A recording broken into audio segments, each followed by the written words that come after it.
ce sera le plus grand chantier d'Europe des décennies à venir. Donc ce n'est pas juste une petite aventure, on pourrait dire juste une petite traversée du lac pour Genève, ou bien on pourrait même dire un tunnel du Mont Blanc. C'est tout simplement beaucoup plus important.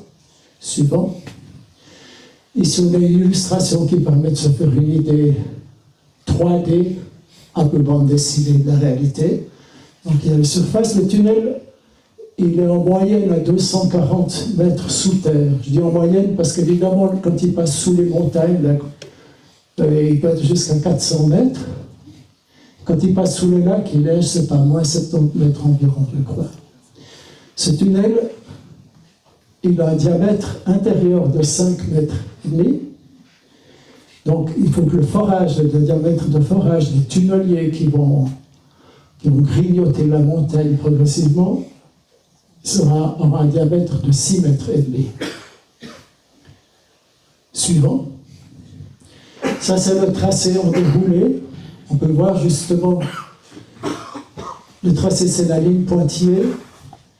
Et puis les lignes verticales A, B, D, F, ça correspond au puits. Parfois, il y en a un ou deux qui montent en surface. Et en surface de chacun de ces points-là, il y aura un site de surface. Là, on voit la profondeur. Je crois que le tunnel le plus profond, le puits le plus profond, il se trouve ici avec 400 mètres. Suivant. Alors on voit, ça c'est le tunnel. Ensuite, il y a 4 sites qui sont dits des sites expérimentaux dans lesquels il y aura des grosses machines, des gros détecteurs, ou vous appelez ça des grosses expériences, comme je vous ai montré avant. Et il y a 4 autres sites, qu'on appelle les sites techniques, parce qu'évidemment dans ces tunnels, il faut apporter de l'énergie, il faut apporter de l'air frais, il faudra assurer pour certaines machines assurer une réfrigération à 1 degré absolu, c'est-à-dire au niveau du froid intersidéral. Et certains de ces points ont 2 puits et d'autres 1. Donc en tout, il y a 8 sites. Il y aura 8 sites de surface et 12 puits qui seront faits. Suivant. Là, on voit de nouveau à quoi ressemble le tunnel. Bon, ce tunnel, il constitue la majeure partie de l'ouvrage. Et par place, il s'élargit pour arriver progressivement dans ces cavernes. Et en plus du tunnel proprement dit, il y a des galeries latérales. Souvent, il y a des alcôves aussi. Donc, le volume du tunnel est loin d'être le volume total de l'ouvrage. Ici, on voit ça, c'est l'accélérateur proprement dit. Si les 2 tubes où les particules circulent, je fais une petite parenthèse. L'objectif de ces accélérateurs, c'est de prendre des particules, par exemple, des détecteurs qui trouveront place dans ces cavernes. Là aussi, on voit un être humain qui donne une idée de l'ordre de grandeur de ces équipements. Maintenant, pour faire un tunnel, un anneau de 100 km dans la région genevoise, qui n'est pas juste un désert inhabité avec une topologie et une géographie complètement uniforme, on a dû faire des études, et les études ont montré, quand je dis on, c'est le CERN, hein, je ne suis pas du CERN. Les études ont mis en évidence qu'il y avait de très très nombreux endroits où il n'était pas question de faire passer le tunnel. Donc elles ont été identifiées. Il y a des zones de protection des eaux, parce que je pense que les nappes phréatiques sont mal contrôlées. Il y a des régions où il y a trop d'altitude, sur le forêt c'est trop. Il y a le calcaire du Jura, le CERN n'a plus trop envie, comme il l'a fait dans le précédent, de travailler dans le calcaire du Jura, parce que les circulations d'eau sont mal contrôlables. Et ensuite, il y a ce qu'eux appellent assez élégamment les aires résiduelles, c'est-à-dire les endroits où ils peuvent y aller. Je ne trouve pas sa surface, ils auront, semble-t-il, en moyenne 5 km quand ils seront terminés. Ça ne veut pas dire que le terrain occupé ou neutralisé ou le chantier ne sera pas plus grand. Mais les sites auront... Puis ça, c'est une illustration, ça aura peut-être une autre allure, mais c'est essentiellement de l'équipement technique. Suivant. Maintenant, on va passer, on va évoquer le calendrier, parce que c'est une longue aventure. Et cette aventure, bon, elle a commencé avec le CERN, on cherche quelle va être l'étape suivante, mais en 2014, le projet a été lancé. des études conceptuelles qui ont abouti à d'épaisses publications qui décrivent ce qui est envisageable, possible, souhaitable. Et après ces études conceptuelles, le CERN est actuellement, on est dans cette phase-là, vous voyez, entre 2021 et 2025, des études de faisabilité. Et quand ces études de faisabilité seront remises en 2025, là, les pays, les États membres du CERN, les gens directement concernés, vont les étudier, et à la fin de ça, le Conseil du CERN, en 2028, si ce n'est pas 2027, parce que parfois on n'est plus très sûr, le Conseil du CERN, qui est l'organe qui décide, le CERN est quasiment extraterritorial, donc quand il décide quelque chose, il résulte d'un traité entre nations, ça a à peu près force de loi. Je ne suis pas juriste, mais c'est un fait. Donc en 28, il décide, ok, ce projet auquel on aura consacré 100 millions de francs d'études préliminaires, on le fait ou on ne le fait pas. Mais nous, notre impression, c'est que la locomotive avance à toute vitesse. Et que le but, c'est évidemment de le faire. On va voir s'il n'y a pas d'obstacle. Ensuite, on passe à la construction. Le chantier commence soit en 30, soit en 33, selon les documents. Ensuite, il y a cette étape, je vous ai dit, l'accélérateur actuel arrive en fin de programme. Donc on arrête. Ensuite, on met le premier accélérateur, le EE, on l'exploite. Et ensuite, on met le deuxième, beaucoup plus grand, beaucoup plus puissant, et on l'exploite. Vous voyez que c'est un projet non seulement d'une grande envergure spatiale, mais d'une grande envergure temporelle, parce que la limite, c'est la fin du siècle. Suivant.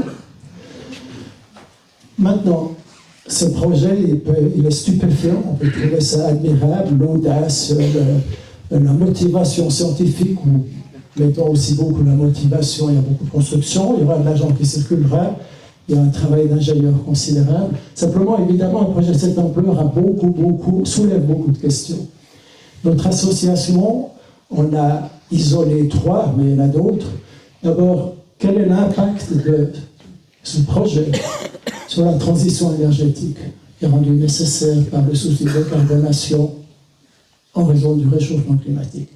Quel est son impact sur le climat? Ensuite, quel est son impact sur le territoire? Donc, je pense que la majeure partie des personnes ici sont intéressées par l'impact sur le territoire. On va rapidement voir les deux premiers et ensuite passer la parole à l'autre. Donc, j'aimerais préciser une chose. Une partie de ces chiffres sont issus des premières études. Le CERN a depuis un petit peu réduit l'ambition de son projet. Il est passé de 97 à 91 km, de 12 sites à 8. Donc, ces chiffres, dans une publication qu'on prépare, ils seront corrects. Là, vous pouvez les réduire de 8 ou 10%. Ça ne change rien aux questions qu'on se pose. Alors, dans le projet dont on parlait, 9 millions de mètres cubes de gravats. Alors, 9 millions de mètres cubes de gravats, ça représente, on a une illustration avec les pyramides. Voilà, on regarde celle-là, c'est un ordre de grandeur. Vous connaissez les 3 pyramides, le plateau de Gizeh en Égypte, Khéops, Khafre, Mykérinos. Donc vous les additionnez. 2 fois toutes les pyramides, ça donne ça. Un être humain, là, comparé, je ne sais pas quelle est son échelle, mais ça tient juste entre les doigts pincés. Donc le CERN se trouve avec cette question. Le canton de Genève, la France, se trouve avec cette question. Quoi faire de tout cela? Le problème, à ce jour, n'est pas résolu. Alors, pour avoir un point de comparaison, ça correspond à plus de 1 million de camions de 20 tonnes supplémentaires sur les routes du département et de la région pendant 7 ans. C'est l'équivalent de 2 ans de trafic de poids lourds dans le Mont Blanc. Je pense que tout le monde ici connaît l'impact du trafic de poids lourds. Ça, on vient de voir. Maintenant, le CERN a cherché des solutions positives à ce projet des gravats, en disant, mais ce n'est pas des déchets, c'est une ressource. Donc on va trouver le moyen d'en faire quelque chose, de le commercialiser, ça aura même peut-être une valeur économique. Ça, pour l'instant, pas vraiment marché, donc parallèlement, le CERN, ça c'est des documents du CERN. Je tiens à préciser que les informations et les documents proviennent d'où? Ce n'est pas les pyramides, ça je les ai piqués ailleurs. Mais les informations et les images proviennent du CERN qui est très ouvert, ce n'est pas une institution secrète. Vous avez accès à beaucoup de documents, c'est leur politique. Donc on a trouvé ce document, entre autres, c'est qu'en parallèle de la tentative de recycler et revaloriser les matériaux d'excavation, le CERN cherche tous les petits trous et toutes les petites carrières et toutes les possibilités pour finir quand même se débarrasser de ça, parce que vous savez que c'est déjà maintenant un problème dans la région. Comment se débarrasser des déchets de chantier? Le CERN ne va pas contribuer à résoudre le problème, mais au contraire, va saturer toutes les possibilités actuelles. Suivant. Maintenant, je passe à la consommation électrique. Alors ici, on commence en 57, que le début du CERN, on va jusqu'à 2100. On n'a pas de chiffre sur le début, mais il est inférieur aux machines.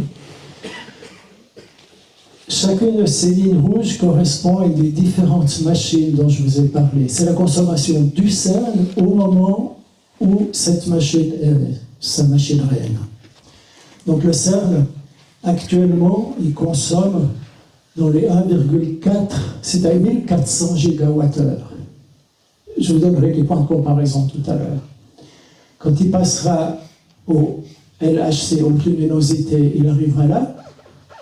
Maintenant, quand il fera le FCC, s'il le fait, commencera avec le FCC EE, qui lui consommerait 1900 gigawattheures.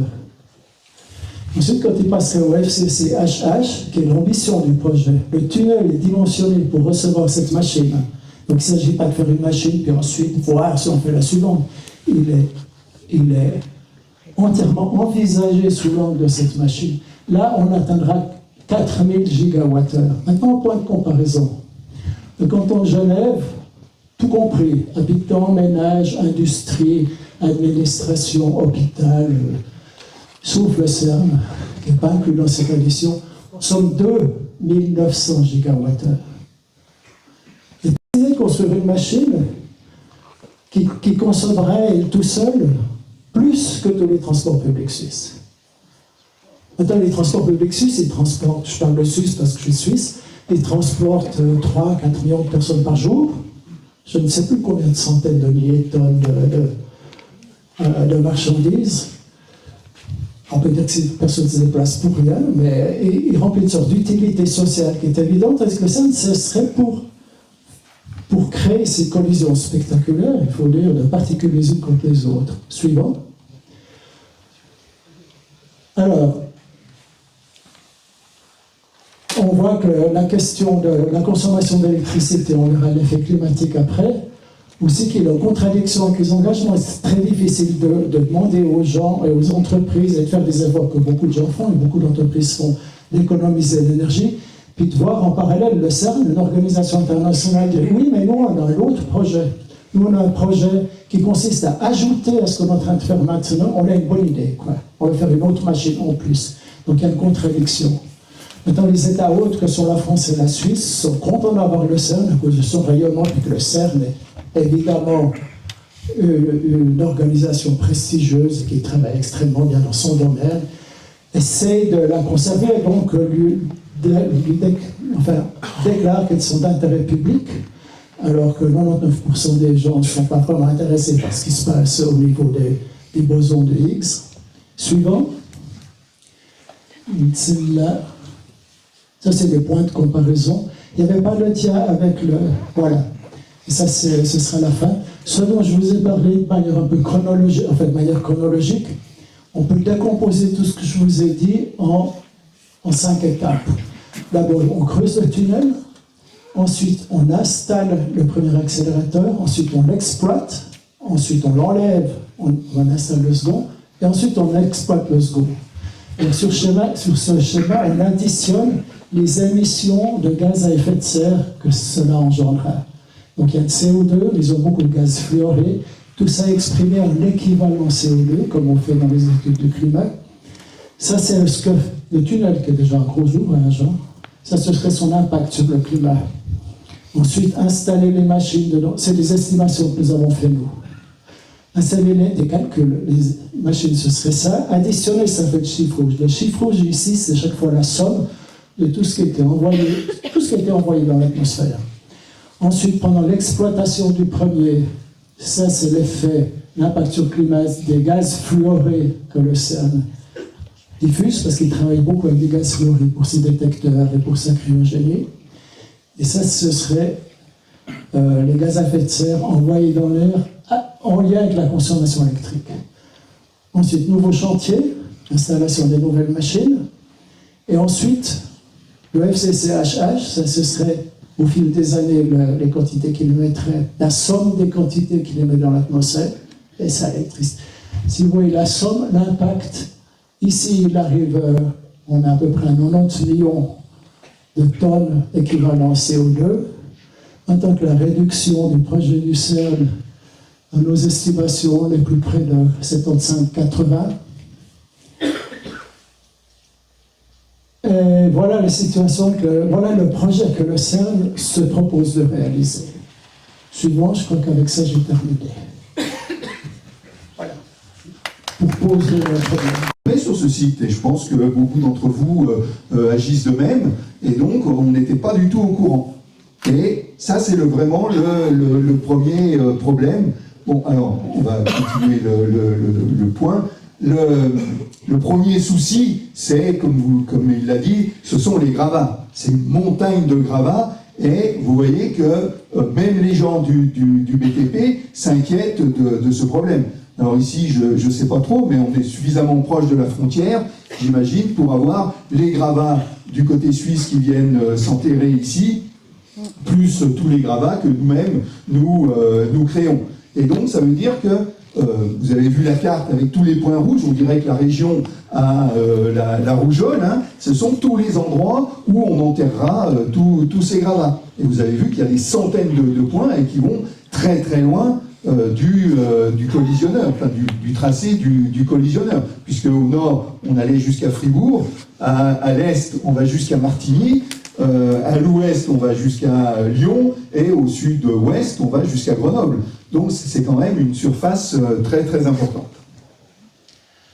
Donc le premier vrai sujet, c'est quand même le silence du CERN. Ça fait 10 ans que le CERN travaille sur ce projet, et on l'a appris, enfin, moi je l'ai appris en 2023, et je pense que beaucoup d'entre vous l'ont appris parce qu'ils ont reçu ce tract dans leur boîte aux lettres, et parce qu'ils ont lu quelques articles dans les journaux locaux qui ont fait un travail d'information aussi, en nous interrogeant, en venant à nos réunions, et en médiatisant cet aspect-là.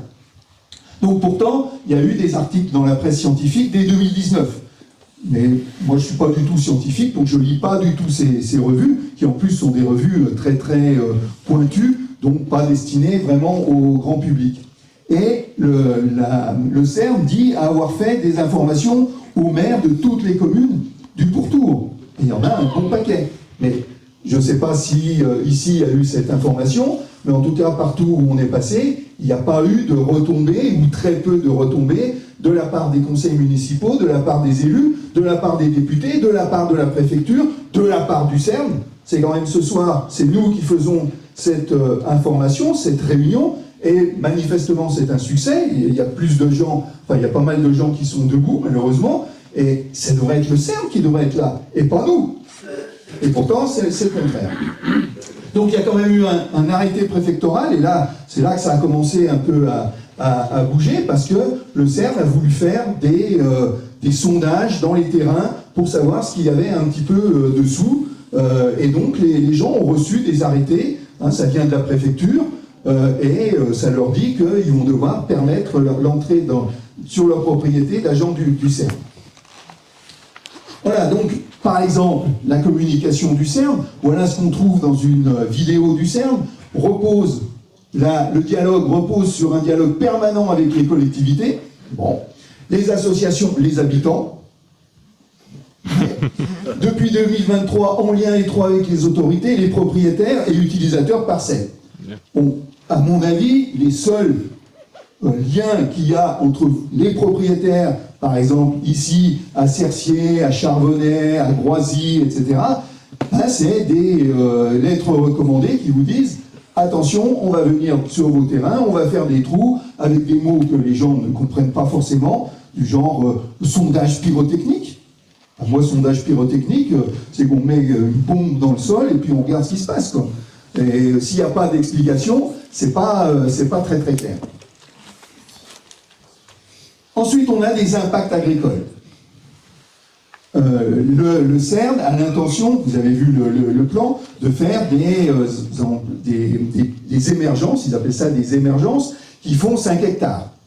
Vous avez vu les diapos de ces endroits. Sauf qu'on ne va pas les construire en plein centre de Genève, ou en plein centre d'Annecy, ou de La Roche. Ils vont être dans des lieux où il y a la nature, où il y a des exploitations agricoles. Voilà, et chacune de ces émergences va faire 5 hectares. Mais c'est 5 hectares au milieu de forêts, de champs, et donc pour y atteindre ces 5 hectares, il faudra soit faire des routes, soit améliorer le réseau de chemin de fer, soit pour sortir, puisque ces émergences vont servir à sortir les gravats dans un premier temps, hein, il y en a 20 millions de tonnes. Comment ils vont être transportés à des endroits, on va pouvoir les mettre dans des camions ou sur des trains pour les emmener au loin. Normalement, c'est 8 émergences en France à 5 hectares, ça fait 40 hectares. Mais on a trouvé un document où il est dit qu'il y aura 160 hectares occupés par ces émergences parce qu'ils ont calculé, eux, la longueur des routes qu'il va falloir asphalter, les convoyeurs qu'il va falloir tracer à travers la forêt pour amener aux gares un petit peu par là. Voilà. Et ça, c'est un document de la région. Ça a été signé par Monsieur Vauquier avant qu'il démissionne. Et vous voyez que le CERN est calculé pour 160 hectares. C'est-à-dire qu'il ne rentre pas dans la fameuse zéro artificialisation nette. Hein. Je pense qu'il y a des élus dans la salle qui savent de quoi je parle. Hein. C'est-à-dire qu'on ne doit plus consommer d'espace naturel ou d'espace agricole dans les prochaines années. Mais le CERN sort de ce truc-là, avec plein d'autres projets, puisqu'il y a vous voyez qu'ici, par exemple, il y a la construction de 10 nouveaux collèges en Haute-Savoie, ou le doublement du contournement routier d'Annecy. Vas-y. Troisième impact, qui nous inquiète beaucoup, celui-là, c'est l'impact sur l'eau. La région qu'il y a entre Genève et Annecy, dessous, c'est plein d'eau. Et je pense qu'ici, c'est comme partout, quand on creuse, on trouve de l'eau. Et le CERN dit lui-même qu'il a besoin d'une grande quantité d'eau. Hein. Vous voyez, je lis pour ceux qui sont un peu loin, 2,7 millions de mètres cubes d'eau par an. Bon, moi j'habite pas ici, mais dans la région où j'habite, c'est-à-dire du côté de Thonon, on a été soumis, pas cette année, mais les 2 années précédentes, à des restrictions d'utilisation de l'eau. On ne pouvait pas arroser nos jardins, on ne pouvait pas utiliser l'eau pour faire autre chose que boire et se laver. Mais ça, le CERN, lui, ne sera pas concerné par ça. Et on sait déjà qu'il va piocher dans le lac, il va piocher dans le lac Léman, hein, il va piocher dans l'Arve et il va piocher dans le Rhône. Alors qu'on est dans des zones déjà assez beaucoup concernées par une tension hydrique. Oui, alors remets-moi, que je dise la source. C'est pas marqué, mais c'est les études du CERN. Donc, tout ce que vous avez là, c'est tout pris dans les documents du CERN. De décembre 2023. Ah oui, pas 2024. Voilà encore un autre. Donc tout ça, on trouve ça sur le site du CERN, hein, et on voit que tous les consommation d'eau. On rappelle qu'une famille, c'est à peu près 120 mètres cubes dans une année. Vas-y. Donc, le CERN lui-même sait qu'il va rencontrer des problèmes, puisqu'il, je vous rappelle, hein, on creuse un tunnel à 200 mètres de profondeur, donc on va passer à travers les aquifères, on va passer à travers les sources, et on n'a pas une connaissance très très précise de cet endroit. La preuve, je vous le lis, des masses d'eau souterraines sont donc présentes dans le territoire concerné par le tracé du FCC. L'état actuel des informations à disposition ne permet cependant pas d'en connaître la profondeur et donc la probabilité de les rencontrer lors du creusement du tunnel et de la construction des puits. Par conséquent, des études hydrogéologiques détaillées devront apprécier précisément les impacts. Moi, je veux bien ça, c'est très bien, mais qui va nous garantir que demain, l'eau qu'on boit ne sera pas touché par ce collisionneur. Qui sera prêt à venir ici et dire « pas de souci, vous aurez toujours de l'eau ». C'est ce qui s'est passé sur le tunnel Lyon-Turin, où ils ont commencé à creuser, où je pense que... Alors, je n'ai pas du tout participé aux enquêtes publiques là-bas, rien du tout, mais j'imagine qu'on leur a dit « oh oui, on va traverser la montagne, mais vous verrez, il n'y aura pas d'impact sur l'eau ». Sauf que c'est pas vrai, là. On ravitaille des villages en eau minérale, avec des bouteilles. Parce que, quand ils ont commencé à creuser, eh ben, l'eau s'est tarie. Ils ont touché la source, ils ont dû la dévier, ils l'ont tarie, et le village n'est plus alimenté. Impact supplémentaire, alors je le dis pour ceux qui sont très loin, tous les lignes noires comme ça, ce sont des failles sismiques. On sait qu'on est dans un endroit où il peut y avoir des tremblements de terre. Il y en a 1 ou 2 par an, on les ressent, on ne les ressent pas, on peut les ressentir dans ce village et pas à côté. Mais quand même, le tracé a dû être fait aussi en fonction de ça. Vous voyez qu'il y a plein d'endroits, je ne me mets pas au milieu parce que je prends la truc dans la figure, mais vous voyez qu'à plein d'endroits, on tangente les failles sismiques. Mais il y en a quand même quelques-unes qui sont coupées. Ici, ici, pas loin d'ici d'ailleurs, et puis vers Ferney ou vers Mérin. Vous voyez que là, et puis là, on en coupe encore une, et là, on est très proche d'une dernière. Donc là aussi, quel sera l'impact sur ces failles? Est-ce que ça va engendrer des tremblements de terre importants?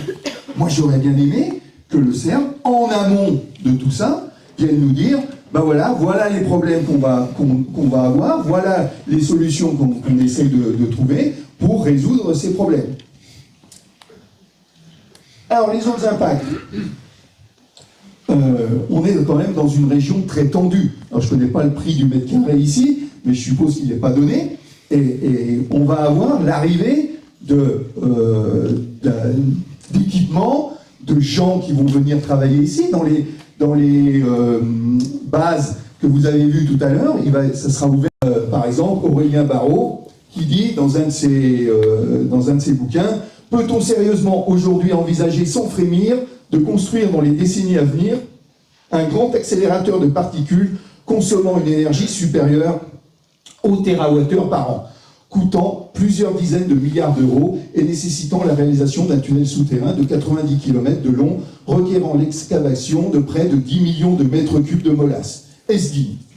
Voilà, c'est pas un dangereux éco-terroriste, ou c'est pas un illuminé ou un membre de secte, c'est Aurélien Barraud, il est astrophysicien, il est membre du CNRS et il est reconnu dans son domaine. Et puis on a aussi, cette fois-ci, une physicienne, parce que peut-être que le CERN va dire « ouais, mais lui, il fait de l'astrophysique, c'est pas de la physique des particules hein. ». Et voilà, on a Sabine Ossenfelder, alors c'est une chercheuse allemande hein, de Francfort. Le monde n'a pas besoin, donc elle les cache, hein. Le monde n'a pas besoin d'un nouveau collisionneur de particules gigantesques, il coûterait plusieurs milliards de dollars, les bénéfices potentiels ne sont pas clairs, et l'argent pourrait être mieux utilisé dans la recherche sur des menaces telles que le changement climatique et les virus émergents. Bien sûr. Voilà, nous avons des problèmes plus importants que de mesurer le prochain chiffre de la masse du boson de Higgs. Bon, c'est sûr qu'il doit peut-être y avoir 7, 8 000, 10 000 chercheurs dans le monde qui seraient ravis de trouver le prochain chiffre de la masse du boson de Higgs. Sauf qu'il y a aussi des chercheurs qui disent qu'il y a d'autres priorités. Ensuite, le CERN a quand même demandé, d'abord aux 2 États riverains, la France et la Suisse, bon, mais qu'est-ce que vous pensez de notre projet ? Donc, vous savez comment ça se passe, il y a une commission qui se met en place, il y a des hauts fonctionnaires, des scientifiques, des élus, enfin bon, il y a un peu tout le monde qui se met autour de la table et qui donne la réponse. Donc, en France, c'est le ministère de l'Enseignement supérieur et de la Recherche qui a donné un document de 33 pages. Vous voyez que c'est pas vieux, hein, c'est du 14 mars 2024. Donc, c'est avec les relativement nouveaux travaux du CERN. L'analyse socio-économique est incomplète, sans considération des retombées négatives. 10 ans, ils n'ont pas pensé aux retombées négatives? Non, mais ils en sont où là? Si on présente à ceux qui vont, vous avez lu la date tout à l'heure, en 2028, en disant, voilà la liste de tous les bienfaits du CERN, et puis voilà la liste de tout ce qui ne va pas, ça, bah c'est sûr que les gens qui financent le CERN, ils vont dire banco. Sauf que c'est des administratifs, hein, c'est des chercheurs qui ont regardé les documents du CERN, des spécialistes, et qui ont dit, il n'y a pas les retombées négatives, c'est-à-dire les retombées négatives, c'est vous et moi. Hein. Le comité regrette un dépassement des prérogatives sur des décisions qui reviennent aux États hôtes. Bah oui, parce que quand vous voulez construire quelque chose, bah, faut faire un dossier. Et le dossier, il va être regardé s'il est compatible avec les règlements d'urbanisme de la commune, de l'AGLO, de la nation, voire de l'Europe. Et là, le CERN, il dit, bon, ben moi, le petit terrain qui est là, bon, il y a des arbres fruitiers dessus, mais ça n'a pas d'importance. Allez, vous me virez les arbres, et moi, je m'installe là. Je vais faire l'émergence ici. Ah non. Ici, c'est pas constructible, parce que c'est une zone agricole. Ben, ça, ils s'en foutent. Le CERN n'a pas demandé d'arbitrage dans les choix de sites de surface en France plutôt qu'en Suisse. J'adore cette phrase. Parce que là, c'est un sacré boulet diplomatique. Autrement dit, ils disent sans le dire que les Suisses ont dû s'arranger ou que le CERN... beaucoup de chercheurs du CERN habitent en Suisse, hein, habitent du côté, de l'autre côté. Ils ont dit, bah, comment ça se fait que nous, on est... Vous avez vu le nombre de puits, il y en a 8. Nous, on en a 7. Et les Suisses, ils en ont 1. Et même eux, ils disent, c'est quand même pas bien réparti, hein, votre truc.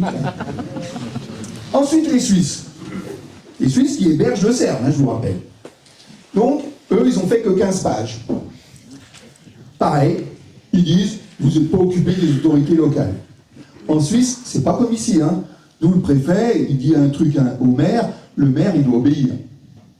En Suisse, c'est confédéral, donc, beaucoup de choses sont réglées au niveau local, au niveau communal, au niveau cantonal.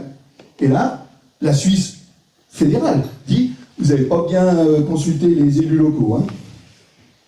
La compensation de la perte d'espace agricole devait se faire par la production de chaleur. C'est pas légal en Suisse. Parce que le CERN, il avait trouvé une bonne solution. Il dit, bon, il y a mon collisionneur, là, il fait beaucoup de chaleur, donc on va faire des réseaux, puis on va vous chauffer avec. Sauf que c'est interdit en Suisse. Ah bon, ils ne savaient pas. On ne sait pas toujours comment de tels volumes de déblais seront gérés.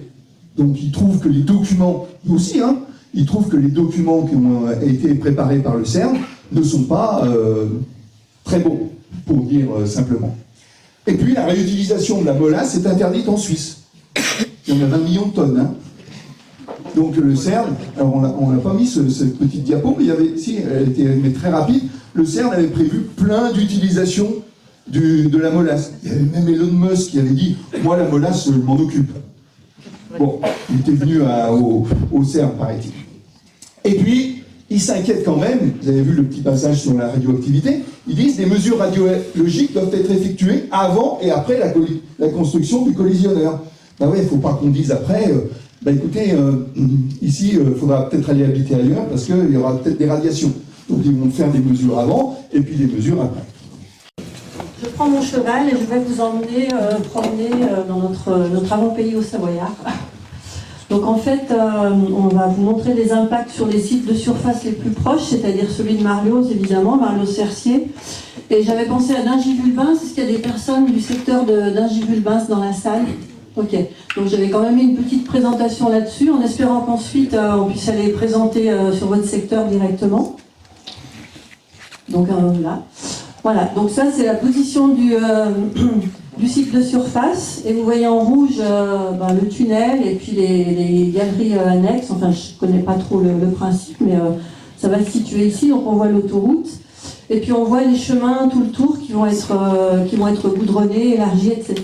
Donc on va le voir mieux peut-être sur les suivantes. Voilà. Donc là on voit la situation de l'émergence avec Racla ici, Parama là-haut, Le Chêne, Blou, Valérie. Donc le site se trouverait ici. Ce qui est en jaune, c'est ce qu'on appelle un convoyeur, c'est-à-dire un espèce de tapis roulant pour emmener les déblais. Donc alors, je précise que ces diapos ont été tirés de l'étude publiée par le CERN en décembre 2023. Donc c'est encore une étude, donc il y a des incertitudes, c'est-à-dire que depuis, il y a peut-être des choses qui ont été légèrement modifiées. Voilà, je tiens à le dire. Mais disons que là, ce sont les différents scénarios qui ont été étudiés, qui sont présentés ici. Donc il y a l'étude d'un transport par train. Donc là, au G3, c'est une ligne de chemin de fer. Bon, à savoir que sur certains secteurs, il y a aussi des études par train. Mais par exemple, dans l'Ain, une voie de train est actuellement goudronnée en voie verte. Donc c'est sûr qu'il faudra que l'État français mette de l'argent pour rétablir la ligne. Bon, ici, c'est pas le cas, mais il était question d'ouvrir une gare un petit peu plus loin. Je crois que c'est à Pougny. Je relise pour être sûr. Et sinon, vous avez l'autoroute qui est en vert. Après.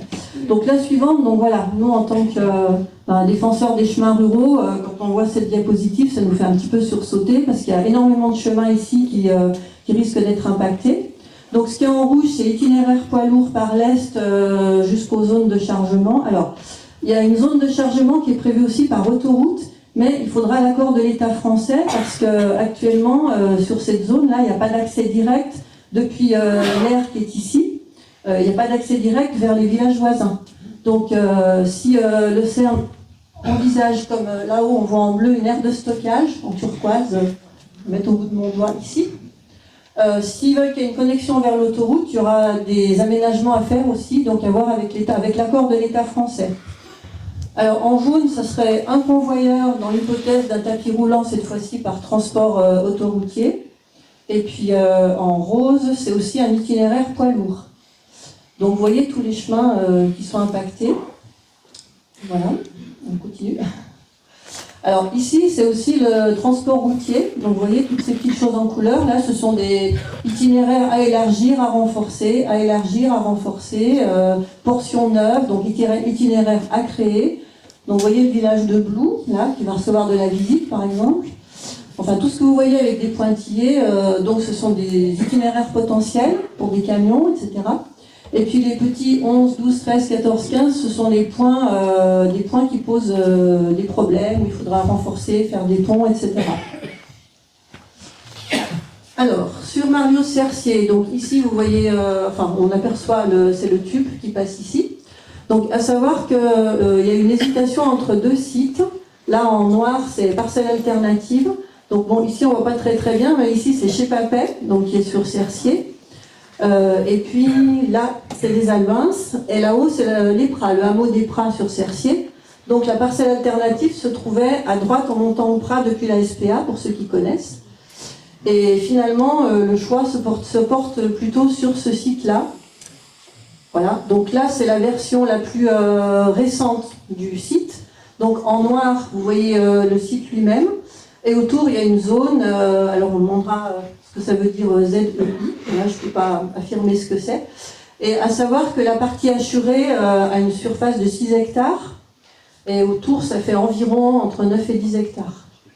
Puisqu'il a été, comme vous avez vu précédemment, il descend un peu plus sur Mariose et il ne vient pas complètement jusque là. La parcelle, il la traverse. Donc ça, c'est toujours chez Papet. Alors ça, par contre, c'est pas le CERN, c'est un petit montage maison du collectif. Donc on voit une vue aérienne du site, avec les Mèchevans, les parents, les Albins. Donc le site ici. Donc à la place des bois et du pré, on pourrait avoir quelque chose de ce style. Et là, ce sont les accès prévus aussi, les accès envisagés plutôt. Donc il y a les accès par le train, donc tout ce qui est G2, G3, G1, ce sont les gares. En rouge, ce sont les routes ou autoroutes. Et le point qui pose problème, c'est celui-ci, entre Allenzier et Cercier, puisque la route est tortueuse et il y a de nombreux points passage étroits. Alors donc, sont envisagés les accès aux gares. Donc du coup, j'ai pensé à Annecy avec sa zone à faible émission. Quand j'ai vu les poids lourds qui pourraient venir apporter des choses jusqu'à la gare, ou emmener des choses depuis la gare. Donc le site CPH. La route en jaune, c'est depuis la SPA pour venir aux Albins. Et non, pardon, je dis des bêtises. C'est les Vangards. Si, c'est ça. Oui, c'était un accès qui avait été envisagé depuis les Albins. Donc ça nous avait fait un peu froid dans le dos aussi, là, parce que c'est très étroit, il y a beaucoup de contraintes. Et puis l'autre accès en bleu. Et apparemment, c'est plus l'accès bleu qui serait privilégié, mais enfin, on n'en est pas sûr. Alors, on essaye de suivre ce qui sort de plus récent pour mieux vous informer. Mais malheureusement pour nous, il y a une étude pour un transport lourd vers le site PH. Donc, l'emplacement privilégié du site PH est situé sur la commune de Cerquier, dans le département de Haute-Savoie. Selon l'étude de faisabilité, dans l'état d'aujourd'hui, le site PH accueillera plusieurs objets lourds et volumineux, y compris des transformateurs électriques qui nécessiteront des convois spéciaux de transport. Donc, il y a une étude qui a été faite pour voir par où on allait acheminer ces convois spéciaux de transport. Malheureusement pour nous, elle est en accès restreint, donc on ne peut pas la voir. Pardon ? Pourquoi ? La vidéo. Alors, donc si on va sur le site du CERN, on voit de jolies vidéos publicitaires. Je vais la commenter, ce sera avec plaisir.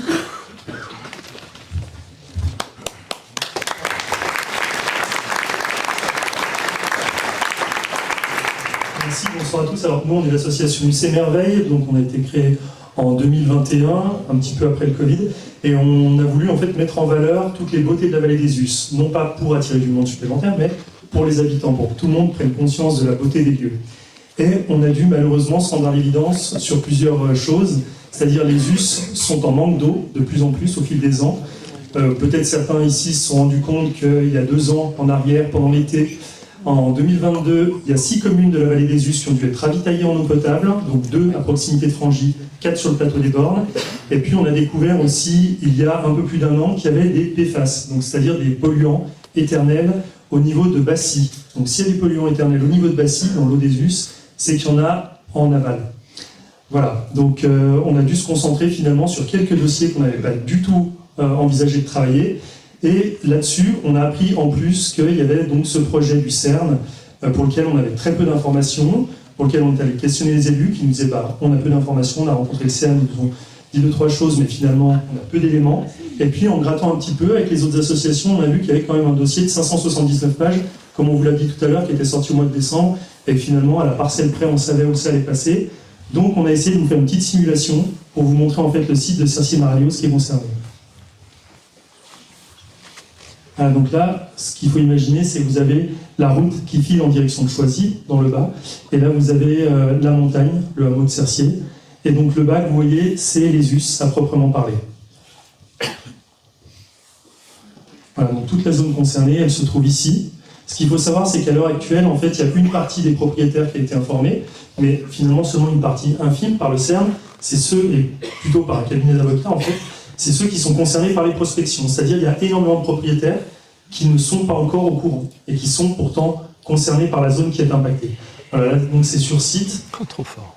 Ce qui serait intéressant, moi je pense à ce stade-là, c'est que peut-être les chercheurs, physiciens et autres qui travaillent sur ce projet, on sait qu'il y a plusieurs dizaines de permanents et encore plus de gens qui travaillent à temps partiel. Alors là, ce sont des blocs erratiques. Je ne sais pas si vous connaissez, mais ce sont des blocs en fait, qui ont été amenés par les anciens glaciers en fait, et qu'on trouve au fond des bois.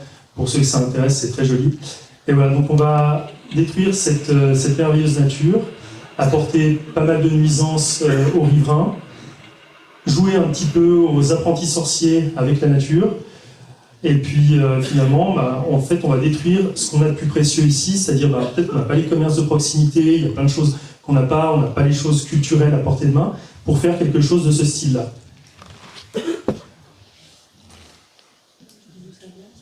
Alors ça, c'est un site qui est actuellement sur Verzenay. C'est un site technique, donc voilà, ça, au final, c'est ça le rendu. Donc on peut vendre le site comme on veut, dire qu'il va se fondre dans la nature, etc. La réalité, en fait, c'est ça. Ce qui serait intéressant, je pense, c'est que les personnes du CERN, donc justement qui travaillent là-dessus, puissent se rendre peut-être dans les bois et puis écouter le brame du cerf. Peut-être que ça leur fait percuter quelques petites choses. Pas sûr. Voilà. Je ne sais pas s'il y avait du son ou pas.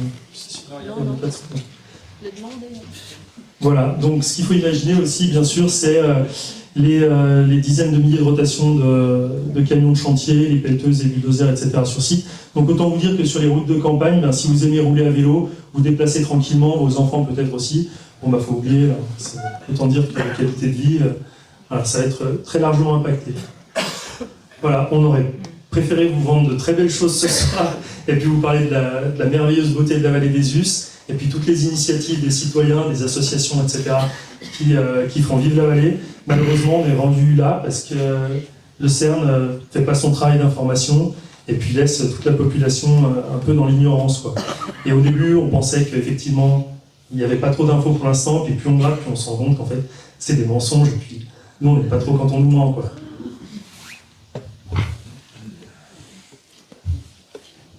Donc en conclusion, moi, ce que je dirais, c'est que si on ne veut pas voir ça chez nous, il est encore temps de se mobiliser, donc il n'y a pas les pelleteuses, justement, les bulldozers et autres, mais il va falloir se mobiliser dès maintenant. Sauf si vous pensez vendre votre appartement, votre maison, et partir loin. Ça, à la limite, vendez maintenant, parce qu'après, ça coûtera peut-être un petit peu moins cher.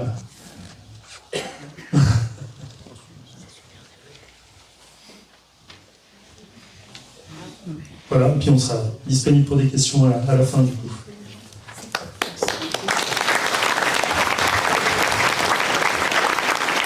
Qu'elle avait été vantée, mais qu'elle n'avait pas eu lieu.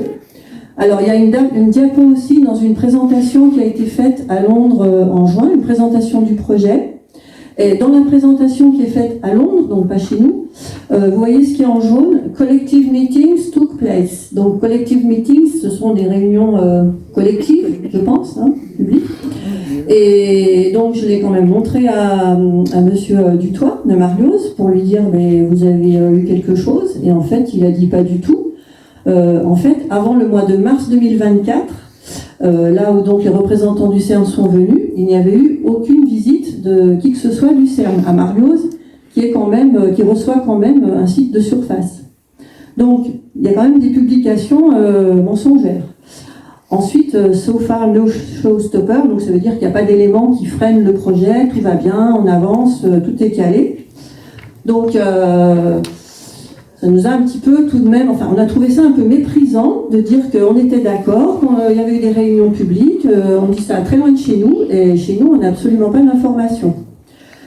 D'ailleurs tout récemment à Paris, à la Sorbonne, mardi, hein, c'est pas plus tard que mardi, il y avait une présentation aussi donc, à la Sorbonne du projet, et là-bas aussi on a dit qu'en Haute-Savoie, dans l'Ain et en Genève, hein, je vous l'apprends, tout le monde est très content de recevoir le projet. Donc ça continue. Ensuite, donc, nous avons trouvé aussi sur Internet la fameuse étude dont nous vous avons présenté quelques diapos, l'étude de décembre 2023 avec les sites de surface, etc. Alors, c'est vrai qu'on a eu un peu la même réaction, j'en ai parlé à d'autres, quand on a lu cette étude, on a eu l'impression quelque part qu'on était un peu les autochtones à qui on venait apporter le progrès. Il y avait des choses qui nous titillaient un petit peu. Bon, par exemple, je vous cite un exemple tout simple, hein, sur Cercier, comme on va nous raser de la forêt. En compensation, eh bien, on nous dit qu'on va nous apporter la fibre dans 10 ans. Voilà.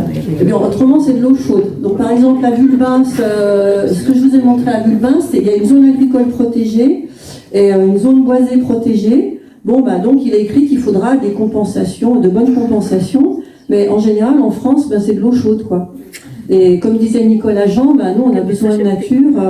Quand on a appris ce qui allait partir à côté de chez nous, eh bien, le ciel nous est un peu tombé sur la tête, comme j'ai eu l'occasion de le dire. Et ça a été, et pour certains des riverains, c'est toujours un cauchemar d'imaginer ce projet à proximité de chez nous, dans ce bois qui était notre refuge pendant le confinement Covid, et avec tout le besoin de nature dont tout le monde a besoin, c'est prévu. Hein. Voilà. Et donc, à côté de ça, en lisant l'étude, nous avons pris conscience aussi des impacts globaux. Nous avons vu aussi des publications des associations. Donc, nous avons découvert l'existence du collectif et nous nous sommes dit, il y a un recours qui est possible. On va essayer de voir s'il n'y a pas moyen de faire un recours, ne serait-ce que pour montrer qu'on existe, qu'on est là et qu'on aimerait bien qu'avant de dire qu'on est d'accord, on nous demande juste notre avis. Et ensuite, après, effectivement, si la majorité de la population est d'accord, on pourra dire que les gens sont satisfaits. Donc, du coup, eh bien, nous avons découvert le collectif concerné et nous les avons contactés pour voir ce qu'il était possible de faire. Donc, la partie juridique, c'est Elisabeth qui va s'en occuper. Alors, je voulais juste lire un petit mot avant des autres propriétaires. Donc, tu as sauté sur la réserve foncière, voilà, celle-ci. Donc, les propriétaires qui n'ont encore rien reçu, parce que les sondages, donc, c'est sur certaines portions de l'anneau, Il y a des études complémentaires pour voir si le projet est faisable, comme on l'a dit. Et par contre, sur les sites de surface, là où il n'y a pas d'études, les gens ne savent rien. Par contre, il y a un arrêté qui vient de tomber, qui s'appelle un arrêté de prise en considération, qui fait que le foncier est bloqué pendant 10 ans, donc Elisabeth va vous le détailler. Et en ce qui concerne les 2 sites qu'on a vus, Dingivulbins et Marlios-Cercier, voilà. Donc on a juste regardé un peu la surface de la prise en considération. Alors ça, c'est un document du collectif qui a été fait d'après les parcelles listées tout à la fin de l'étude. Tout à la fin de l'étude, on avait une liste des parcelles qui étaient demandées en réserve foncière. Il était demandé que le préfet les mette en réserve assez rapidement, parce que si jamais il y avait une construction dessus, ça compromettait la suite du projet. Donc ça, c'est juste pour avoir une idée de la surface, parce que la partie verte représente 8 hectares 75. Et là, la réserve foncière, elle porte donc sur le site, là. Et là, alors, je suppose, mais c'est ma supposition personnelle, que là, comme il y a un convoyeur qui est prévu, il faut peut-être réserver des parcelles pour le faire, ou pour des accès, enfin voilà, je ne sais pas. Donc la réserve est plus grande que le site lui-même. Et pour Marlios-Cercier, voilà, donc vous retrouvez les 6 hectares assurés. Ce qui est en vert, ça fait 9 hectares, et ça correspond à peu près donc ça, c'est ce qui figure dans l'arrêté du préfet de région. Donc la surface verte qui fait 9 hectares 35 est légèrement plus petite que celle-ci. Donc celle-ci fait entre 9 et 10 hectares. Et pour ceux qui connaissent, on a ici la maison qui se trouve avant le réservoir des Albins, et puis le réservoir se trouve ici, le réservoir d'eau des Albins. Donc la réserve descend assez bas. Voilà. Donc pour la partie juridique, je vais laisser la parole à Elisabeth Charmeau. Une association qui s'appelle l'ACPAD, vous la connaissez certainement pas alors qu'on est quand même très très actifs. C'est nous qui avons lancé le premier recours contre le projet de vélodrome qui s'est arrêté, hein, vous êtes au courant, et puis ça fait 30 ans qu'on arrête une autoroute qui est l'autoroute transchablaisienne. Donc on est quand même assez actifs. Et quand on a été invité à cette réunion dont parlait déjà Jean-Pierre tout à l'heure, à l'initiative donc de Jean-Bernard Biter et d'Élus Vertes de Genève, le ciel nous est, c'est ce que tout le monde dit, hein, le ciel nous est tombé sur la tête et on s'est dit non, on veut pas de ça. On va vraiment lutter contre ce projet parce qu'il y a trop d'impact sur notre territoire. Et nous, un petit peu contrairement à ce qui s'est dit jusqu'à présent, on s'est dit mais c'est pas la peine de discuter, soit ça passe pas. Mais il y a aucun aménagement qui peut permettre que ce soit acceptable pour nous, quelles que soient les choses que va nous proposer le CERN. Ça va pas pouvoir être acceptable parce que de toute façon il y aura quand même les 160 hectares qui vont être bouffés, artificialisés, il y aura quand même la disparition du verger de Joël, il y aura quand même des forêts qui vont disparaître et on sait qu'on souffre là en Haute-Savoie de problèmes de flotte. On est les premiers touchés en France par le réchauffement climatique parce que nos glaciers fondent, parce que c'est toute l'industrie du ski qui va tomber. Moi j'ai appris à skier quand j'étais toute petite comme vous. Moi ça me rend malade de voir qu'on pourra plus faire de ski, que mes petits-enfants feront pas de ski, j'en ai pas encore, mais si j'en ai qui feront pas de ski. Donc non, on n'en veut pas. Donc là, on s'est dit, on va se battre avec notre association, donc on a regardé.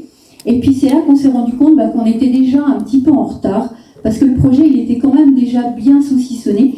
Donc on a vu qu'il y avait eu un arrêté préfectoral en avril 2023. Donc là, comme nous on a appris le projet en octobre 2023, c'était mort. Par contre, on s'est dit qu'on allait être vigilants. Donc quand en novembre 2023, il y a un nouvel arrêté préfectoral qui est tombé, on s'est dit là, on va faire quelque chose. Et on a déposé ce qu'on appelle un recours gracieux. Donc un recours gracieux, c'est une lettre qu'on fait à la personne qui a signé un arrêté ou une décision, ça peut être une décision municipale. Là, il se trouve que c'est un arrêté préfectoral. Donc c'est une lettre recommandée où on demande, avec plusieurs arguments, au préfet de renoncer à son arrêté, qui était un arrêté, comme l'a dit Chantal, pour autoriser des sondages sur des propriétés privées.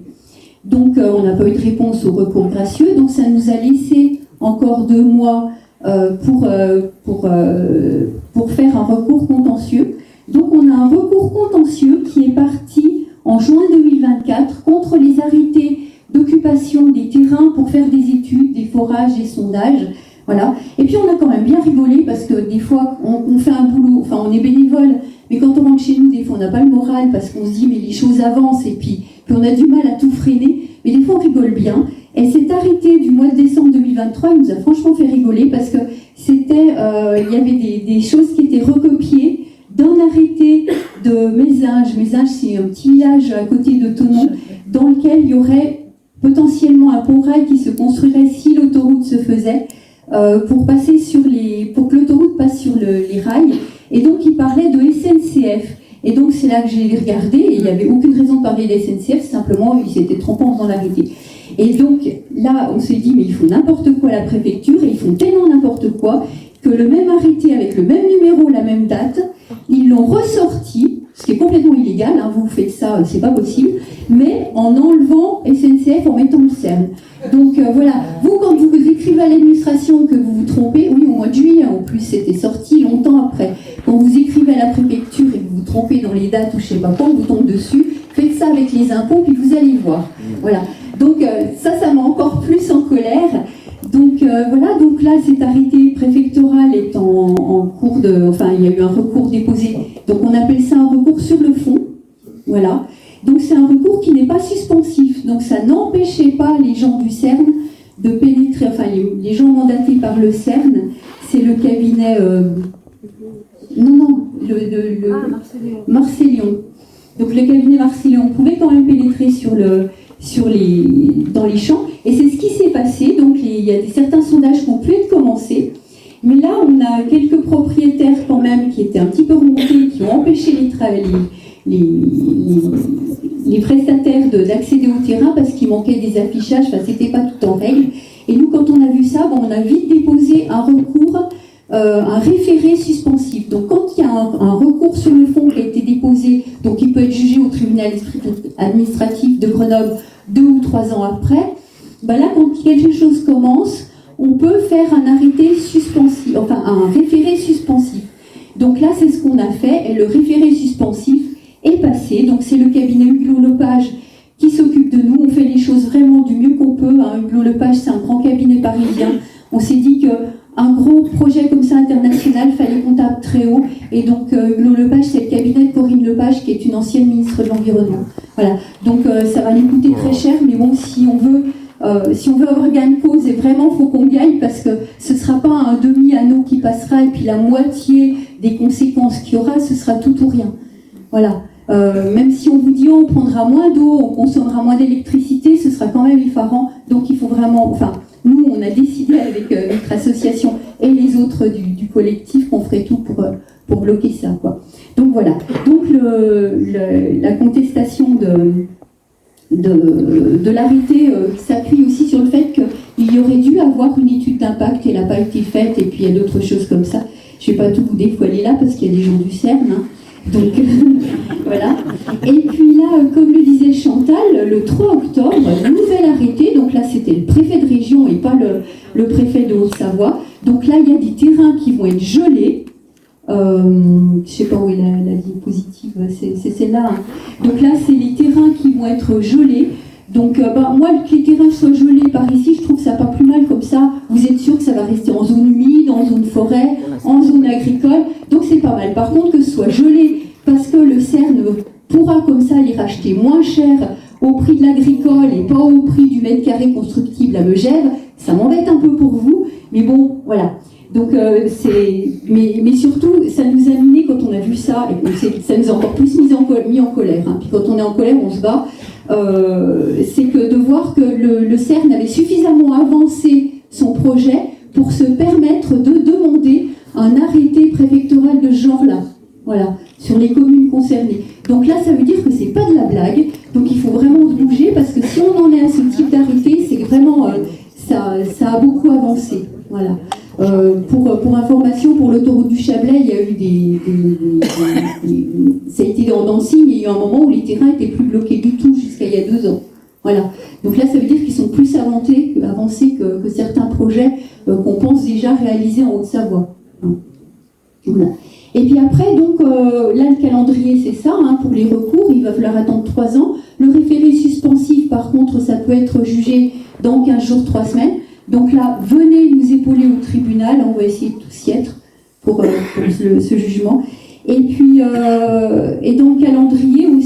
va avoir donc la conclusion de l'étude de faisabilité, mais ça, c'est pas nous, on n'est pas maître du tout de ce qui va se passer là-dessus. Mais il va y avoir une concertation aussi. Alors une concertation, il ne faut pas croire que c'est un référendum, hein. On demande l'avis des gens, mais ça ne veut pas dire qu'on en tient compte. Voilà. C'est un processus démocratique qui n'est pas du tout, en fait. On essaie de convaincre les gens. Ça marche même pour le vote. S'ils s'opposent, on a vu comment ça se passait pour le tâtonnement. On a vu que si les gens s'opposent, en fait, c'est parce qu'on ne leur a pas bien expliqué le projet et puis qu'on n'a pas su compenser les impacts. Voilà ce qu'on va nous dire. Donc pendant la concertation, déjà, il faut dire tout de suite qu'on est opposé au projet. Il ne faut pas dire on est opposé au projet parce que ça consomme beaucoup d'eau. Parce que là, ils vont vous dire ah bon, on va essayer de consommer moins d'eau. Vous voyez? Voilà. Donc là, méfiez-vous. Hein. Là, c'est vraiment du vécu. Ça fait 20 ans que je suis dans l'association de l'ACPAT et puis je suis bénévole. Hein. C'est pas du tout mon boulot. Et on voit vraiment comment ça se passe. Il faut vraiment s'accrocher. Voilà. Et donc, là, pour cette concertation, ça va se passer comme ça. Puis après, éventuellement, si le CERN persiste, mais on ne voit pas ce qu'il a gagné parce que sa réputation est morte, s'il persiste là-dedans. Hein. Après, il y aurait une enquête publique, c'est pareil, hein, c'est compliqué, les enquêtes publiques pour avoir gain de cause. Et puis des déclarations d'utilité publique, mais ça ne va pas se faire tout seul comme ça. Même si les préfets sont pour le projet, même si les élus ne se bougent pas beaucoup contre le projet, enfin, je ne devrais pas dire les élus, parce qu'il y en a quelques-uns qui sont vraiment à fond pour aider la population, qui vous représente vraiment très bien. Mais voilà, d'ailleurs, j'avais demandé à Thierry de rajouter élection municipale sur la diapositive. Ouais. Parce que là, c'est là que vous avez un gros pouvoir. Bien sûr. Voilà. Donc là, choisissez vos élus. Si vous êtes candidat aux élections municipales, sachez que les gens ne seront peut-être pas forcément pour le projet du CERN. Donc il faut peut-être interroger la population et puis que ce soit vraiment démocratique. Bravo. Voilà.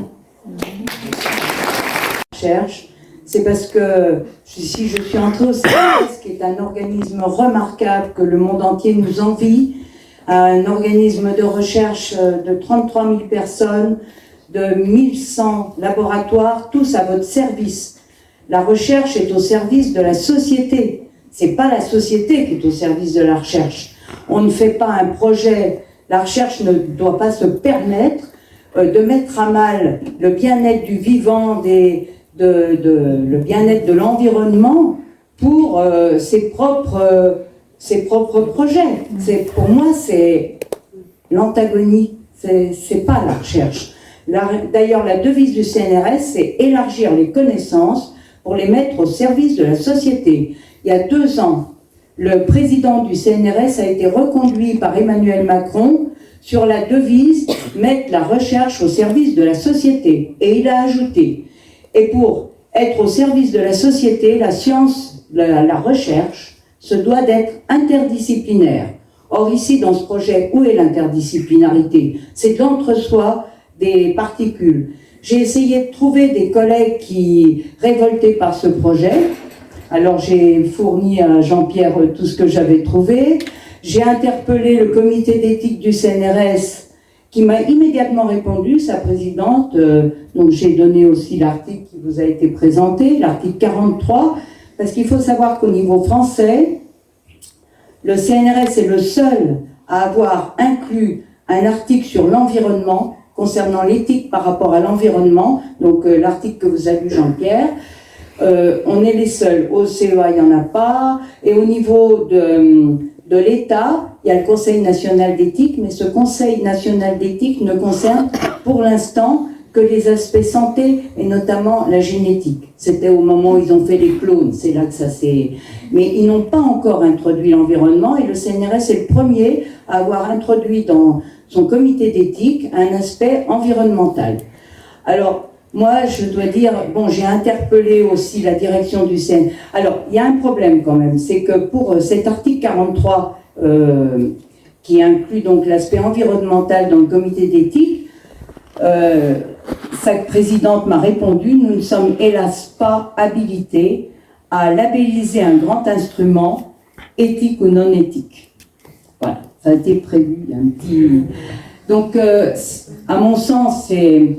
Alors, les 2 sujets de recherche qui ont été indiqués par Ursula Bassler, l'ex-présidente du CERN, parce que maintenant ça a changé en 2022, elle a expliqué ça dans le journal du CNRS, Mais ces deux sujets de recherche, mais nous, si on propose ça pour avoir des crédits, on se fait retoquer tout de suite. Le premier, c'est faire une usine à boson de Higgs. On n'a pas besoin du FCC pour faire ça.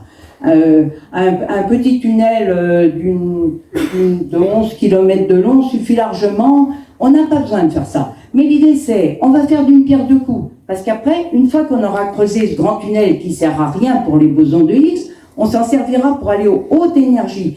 De faire des soirées comme ça, c'est très bénéfique pour la société, pour nous-mêmes. Parlez-en autour de vous. Hein, je crois que là, ça fait la troisième fois qu'on vient dans cet endroit. On est allé à Cercier, on est allé à Groisy, on est venu ce soir. Et si on additionne l'ensemble des gens qui sont venus ces 3 soirs, on ne doit pas être loin de 1000 personnes.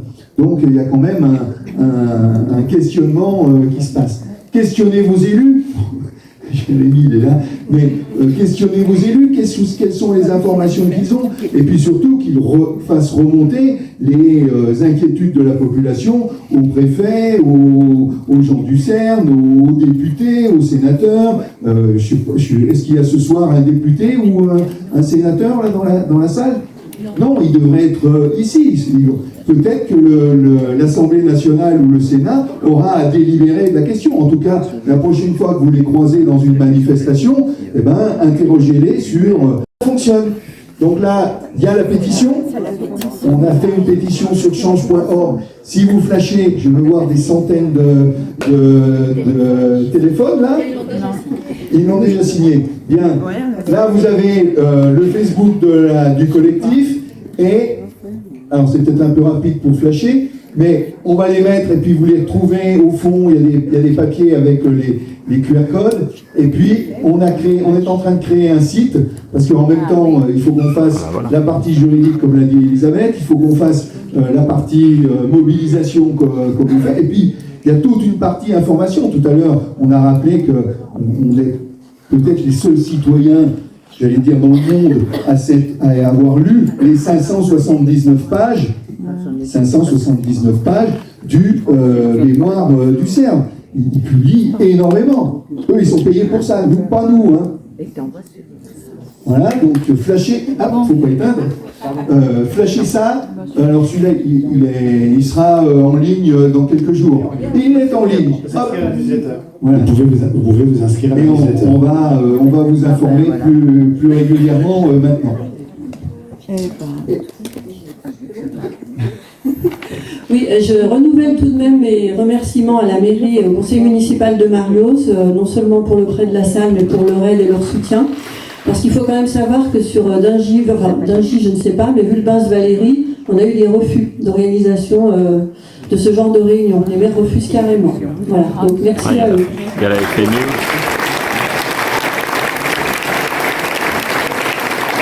On attend vos réactions, vos questions, vos remarques. Et puis, il y a quelqu'un qui va passer. Voilà, il y a déjà un monsieur là-bas. J'y vais, non ?